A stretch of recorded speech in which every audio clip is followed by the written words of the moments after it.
how much this would have meant to her. Imagine standing on the America's Got Talent stage.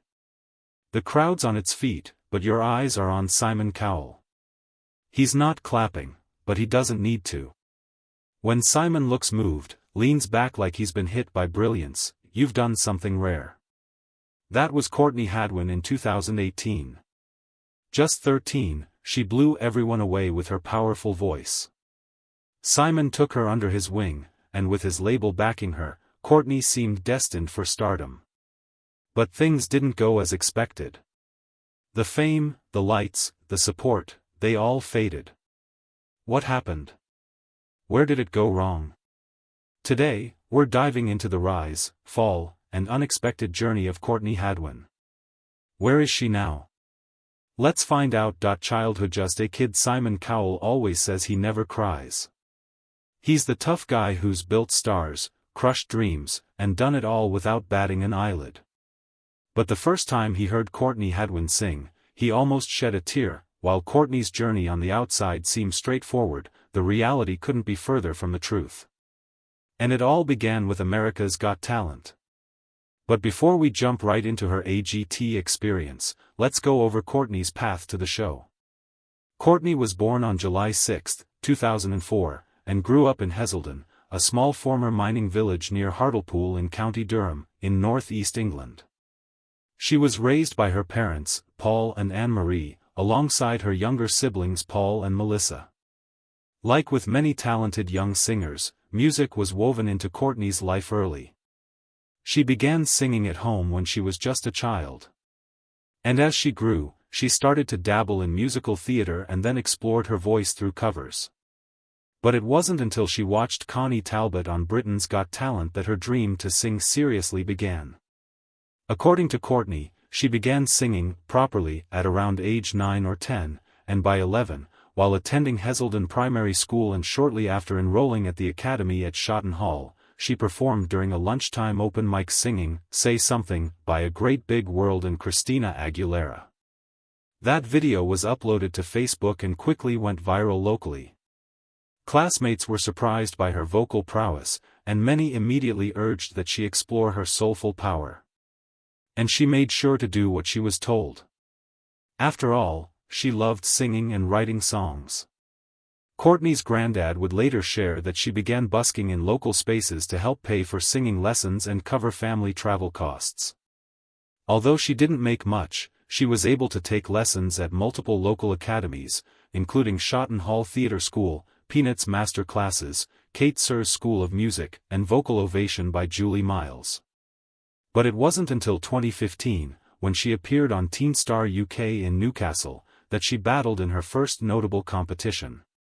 Here, she reached the grand final with her rendition of Bob Dylan's "Make You Feel My Love," gaining early recognition for her distinctive sound. The following year, at age 12, Courtney won Hartlepool's Performer of the Year award and became a finalist in the Beyond the Lights award ceremony. In 2016, she also auditioned for Open Mic UK, delivering a version of "Nothing Compares to You" as part of her rising presence on local stages. That same summer, she opened for Sister Sledge at the South Tyneside Festival in front of over 18,000 people, a milestone that showed what many began to realize: she was no ordinary local performer, she was a star in the making. Fast forward to the next year, and Courtney was once again appearing on another show. This time around, it was The Voice Kids UK. Her audition, a fiery rendition of Tina Turner's Nutbush City Limits, earned her a spot on Danny Jones's team. She advanced to the battle round with Dancing in the Street, then reached the semi-finals singing James Brown's I Got You, I Feel Good, and concluded the final with And I Am Telling You I'm Not Going, finishing as a finalist. Across these early years, Courtney developed a reputation for her relentless work ethic. She practiced vocal exercises daily, starting lessons as early as age 11 and maintaining them through her teens.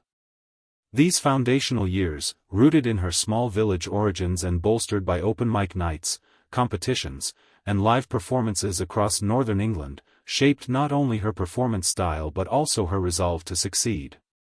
And it especially helped that she had a strong support system willing to ensure she took hold of her dreams. From the very beginning, Courtney's musical journey was shaped and sustained by the unwavering support of her family. Her mother recognized her raw potential, saying the performance surpassed expectations, while her father took on side work to support her dream, delivering pizzas and helping with petrol money so that Courtney could travel across the Northeast to auditions and open mic gigs. In fact, when she appeared on The Voice Kids UK and later on AGT, her family moved to LA to support her, particularly her father, who traveled back and forth so she could compete as she continued schooling. Even through the whirlwind of TV shows, record deals, and international attention, Courtney's family remained her anchor. Publicly, she's credited them with keeping her grounded, reminding her of home, and helping preserve her passion rather than turning it into pressure. Their belief in her, not fame or accolades, gave her a steady foundation that helped her voice carry across continents, while her heart stayed rooted in Heselden. Riding on the wave of this support, by early 2018, Courtney had built enough momentum and reputation that she was invited to audition for season 13 of America's Got Talent. That invitation came not from a family decision to pursue Britain's Got Talent, but reportedly through show producers seeking international talent. It was perfect for the young Courtney. But little did she know that it would mark her turning point from local sensation to international stage, and her life would forever be changed. Big city, big dreams. At just 13, Courtney stepped onto the America's Got Talent stage as a quiet, almost shy schoolgirl from County Durham, England. She looked nervous, awkward, hardly a star. But then, the first notes of Otis Redding's Hard to Handle began, and everything changed. Her voice was one of a kind, raspy, powerful, older than her years. And as it exploded through the studio, gone was the awkward schoolgirl who had walked through the curtains. In her place was a new Courtney, wild energy, gritty vocals, full control. Even the audience couldn't keep calm. The big question on all their minds was how a girl this young could possess such a powerful voice. Not even Simon could resist the pull. And as he sat rigid, stunned into silence, his signature poker face cracked, and from his mouth tumbled the words nobody forgot, "You were this shy little thing when you came out, you sing and you're like a lion." Howie Mandel was the first to react, hitting the golden buzzer and sending Courtney through to the live shows. Then, he declared that her voice belonged to a whole different era, and it even reminded him of Janis Joplin, one of the greatest blues rock vocalists of all time. But Howie wasn't the only one who saw her brilliance. Within hours, her audition video went viral, and by the time Tyra Banks introduced her later on the show, the video had been viewed over 310 million times. Insane, isn't it? By the time the quarter-finals aired, fans around the world were already calling her a generational talent, or even a phenomenon. Singers like her come once in a generation, and ours was lucky to have Courtney. She advanced to the quarterfinals and then to the semi-finals, each time delivering electric performances that blurred the line between child and old soul performer. By the finals, she had a worldwide fan base, but in the end, the crown wasn't hers to take home.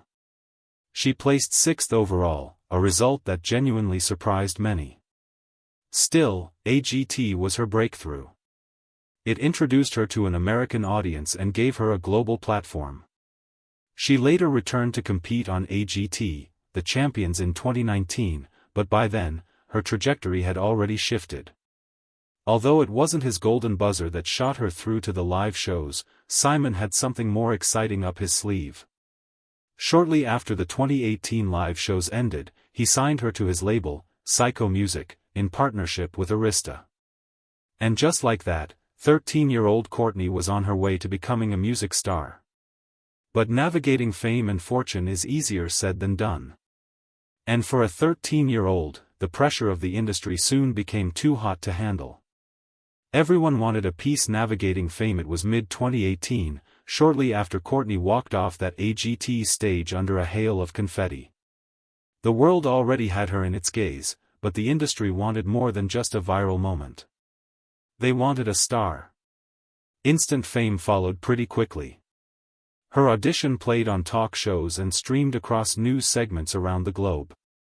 Headlines called her the next Janis Joplin, the British soul sensation, or even the 13-year-old who sang like a legend. Overnight, she became a household name in America and a fast-rising curiosity back in the UK. Then December rolled around, and with it came the deal that changed Courtney's life. At just 14 years old, Courtney signed a long-term recording and publishing contract with Psycho Music in partnership with Arista Records. In interviews surrounding the announcement, she shared that she felt amazing to be joining the company. Especially excited to do original songs and stay true to herself and the music she liked, Courtney described the moment as a dream come true. But she couldn't have been more wrong. 14-year-old Courtney didn't know it at the time, but all that excitement carried a heavy weight. She was still just a teenager, still learning how to breathe on stage. And she was suddenly expected now to deliver chart-ready music, interviews, promotional appearances in a machine built for grown UPS. How could she handle all of these? Backstage that season, Courtney shared how the pressure mounted.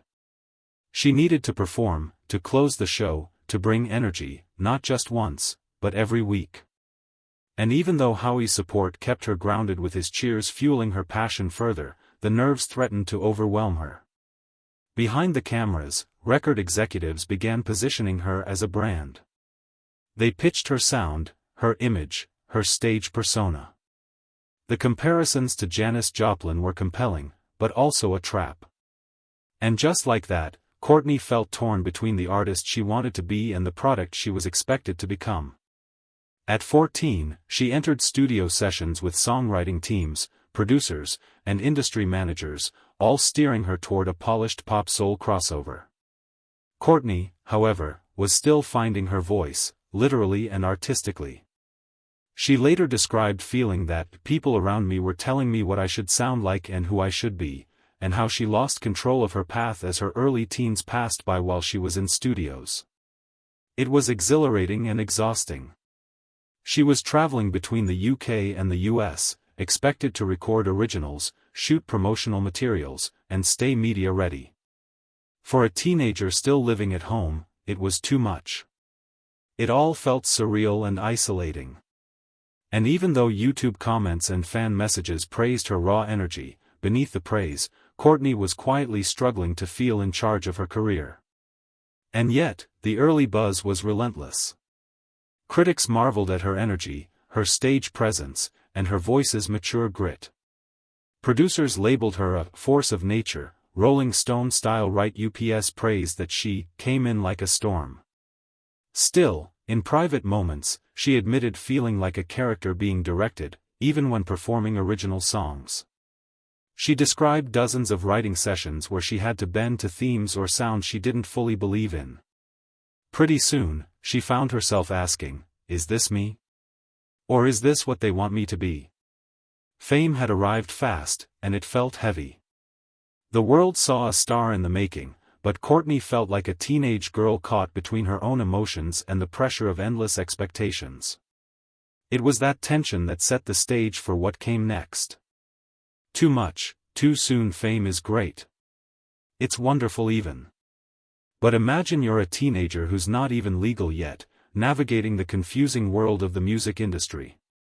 Sounds like a hellish life, doesn't it? Well, that's because for Courtney, it kind of was.